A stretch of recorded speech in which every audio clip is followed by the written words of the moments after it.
नमः संस्कृताय। नमस्कार प्रिय विद्यार्थियों, स्वागत आपका अपने यूट्यूब चैनल समर्पण संस्कृत क्लासेस पर। आज इस कक्षा में हम पढ़ेंगे समास प्रकरण। समास प्रकरण मध्य सिद्धांत कौमुदी के अनुसार।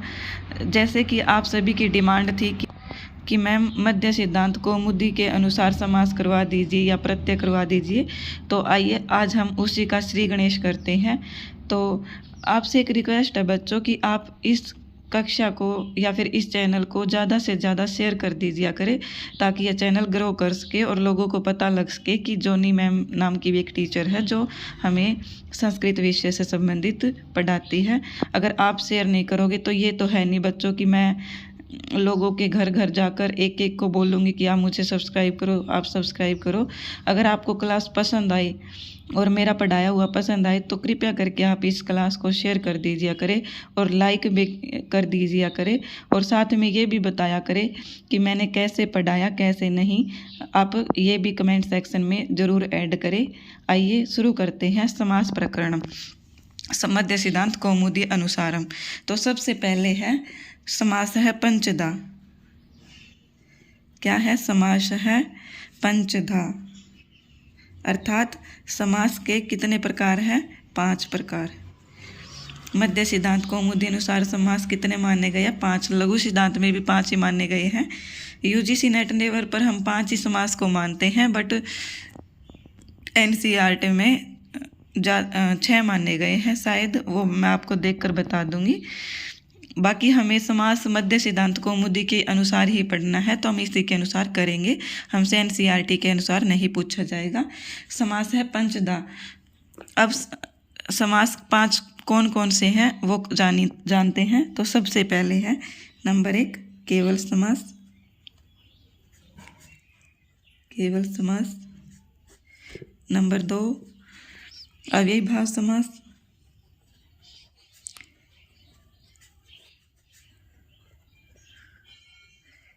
नंबर 3 तत्पुरुष समास।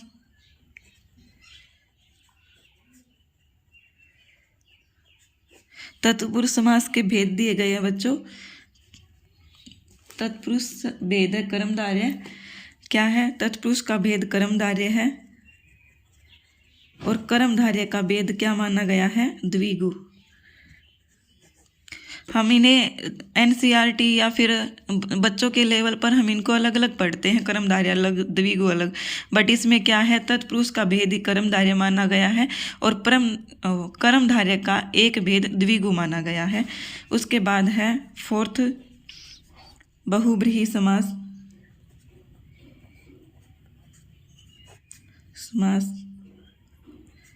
और इसके बाद 5 है द्वंद्व समास।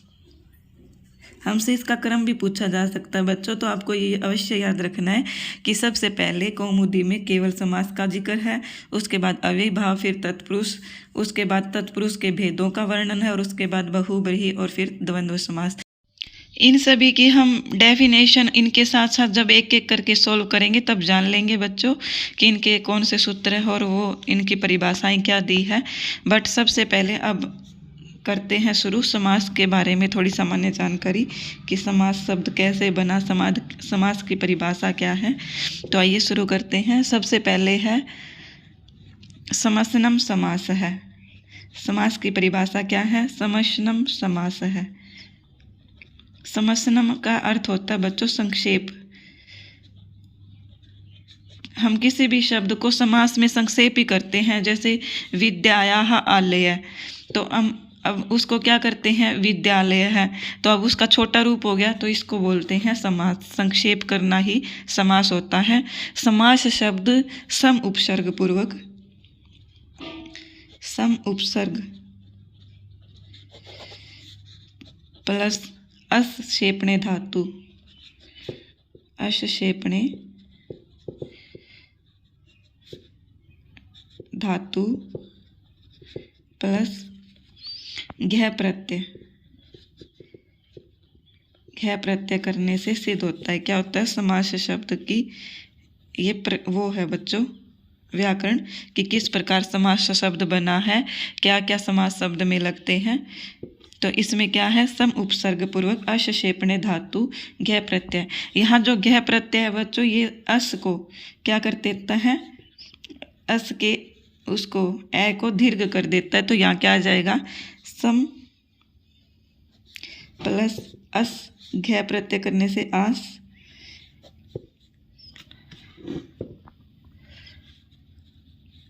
इस प्रकार ये बन जाएगा, ये समास बन जाएगा बच्चों। इसमें कुछ और भी ऐड होता होगा, जैसे यहाँ स है, इसको विसर्ग कैसे लगा, इसमें कुछ करने के लिए कुछ और सूत्र लगते होंगे, वो हमें इतनी जानकारी इसके बारे में नहीं लेनी।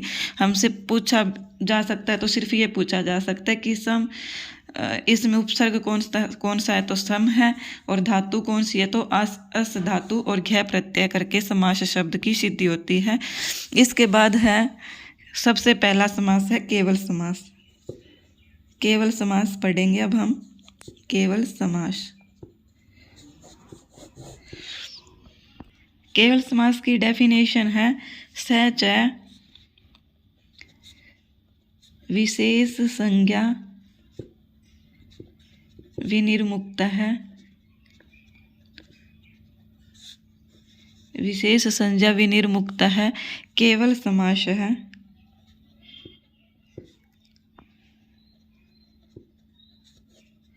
प्रथम है, ये सबसे पहले नंबर पे समास है ना, कौमुदी के अनुसार। लघु सिद्धांत कौमुदी में भी ये पहले नंबर पे ही है और इसमें भी, तो केवल समास है।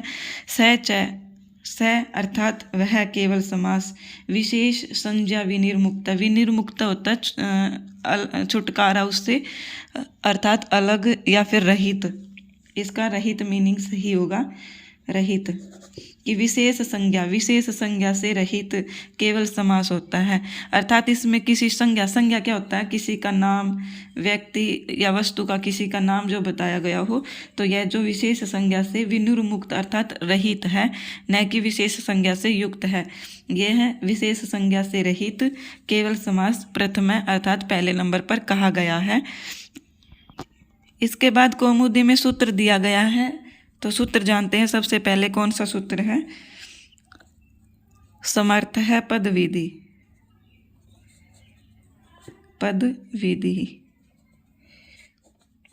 ये सूत्र है।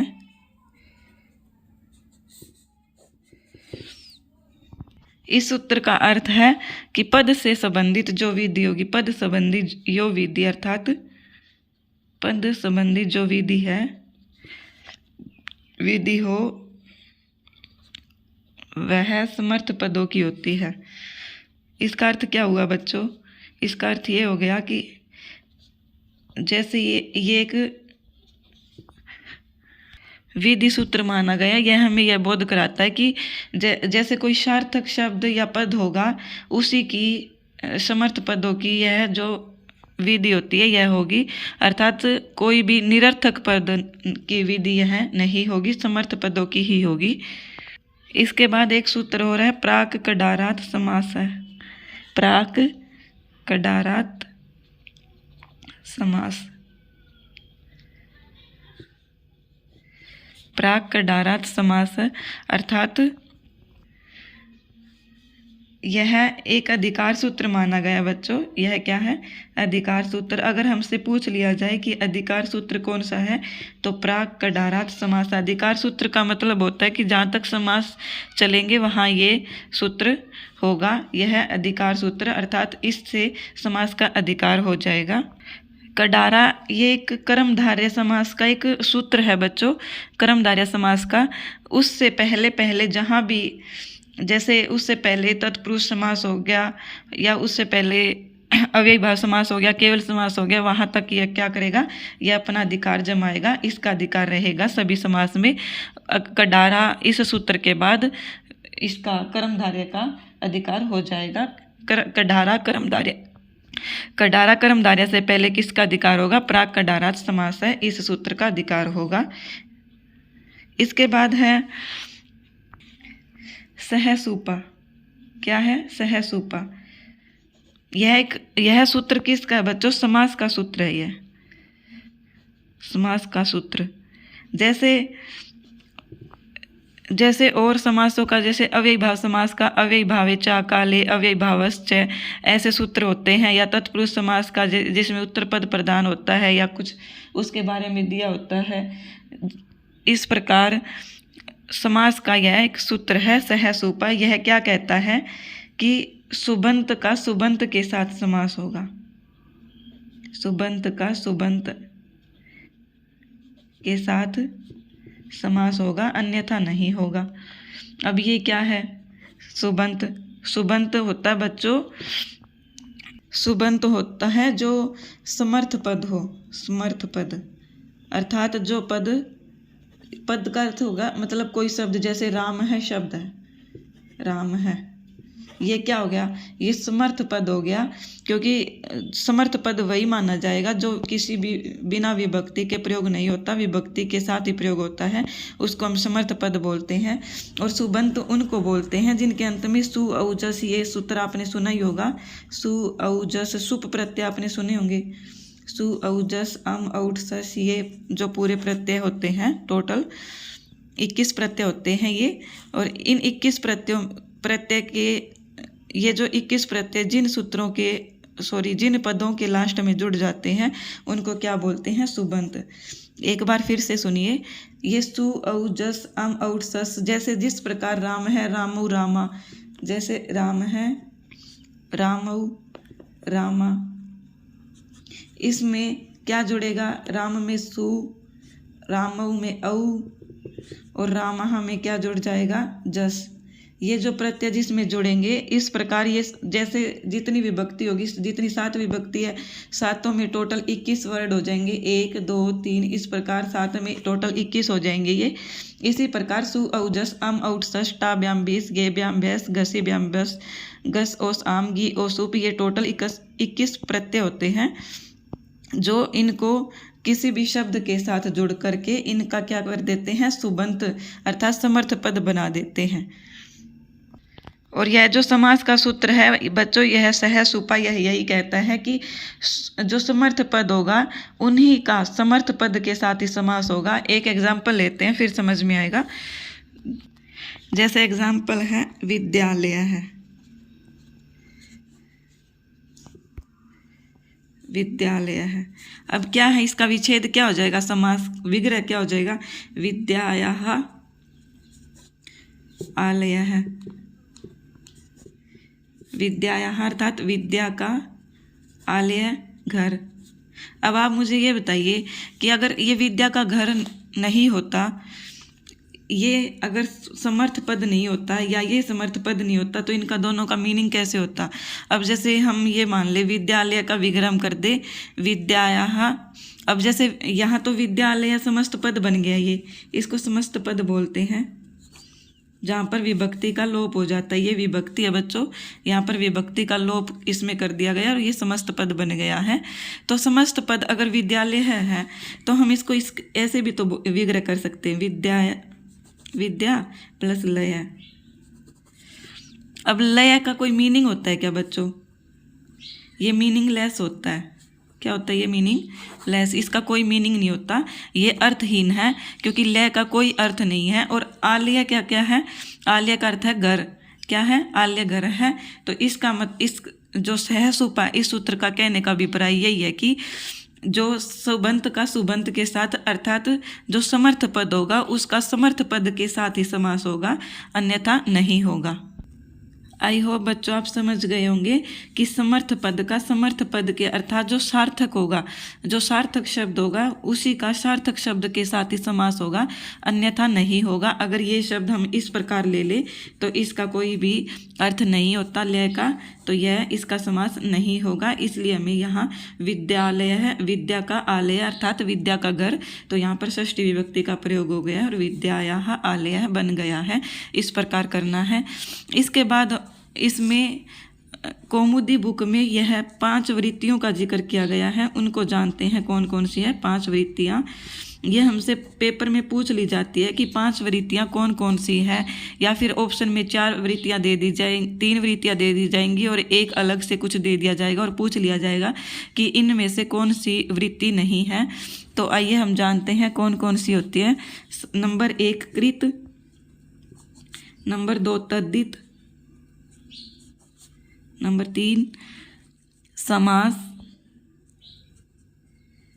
नंबर 4 एक शेष।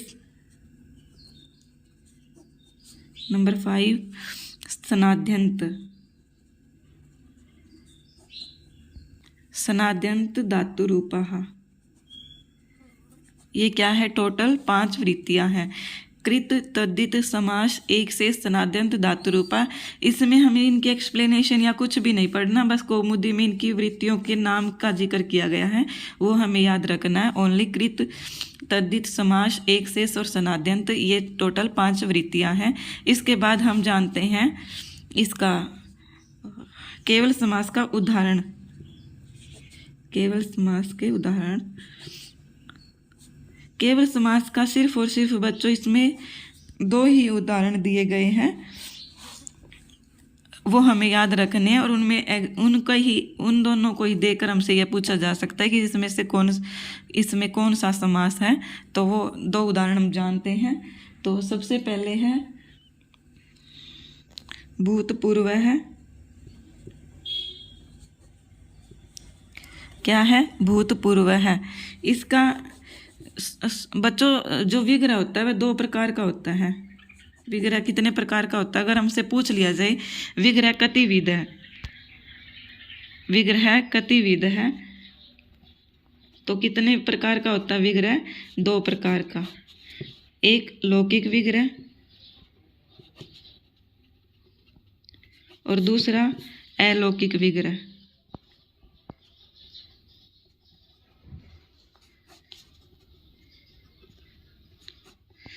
एक लौकिक विग्रह और दूसरा अलौकिक विग्रह। लौकिक विग्रह वह होता है बच्चों जो लोक में प्रयोग किया जाता है, और अलौकिक जो लोक से परे प्रयोग किया जाता है उसको अलौकिक विग्रह कहते हैं। लोक से परे अर्थात जैसे विभक्तियों का प्रयोग करके प्रयोग किया जाता है, उस विग्रह को अलौकिक विग्रह कहते हैं। तो सबसे पहले लौकिक विग्रह करते हैं हम भूतपूर्व का। लौकिक विग्रह। लौकिक विग्रह क्या हो जाएगा? पूर्वम भूत है। पूर्वम भूत है।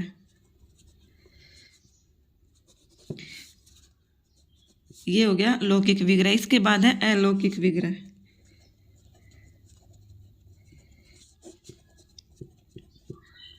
अलौकिक विग्रह हो जाएगा बच्चों पूर्व अम भूत सु।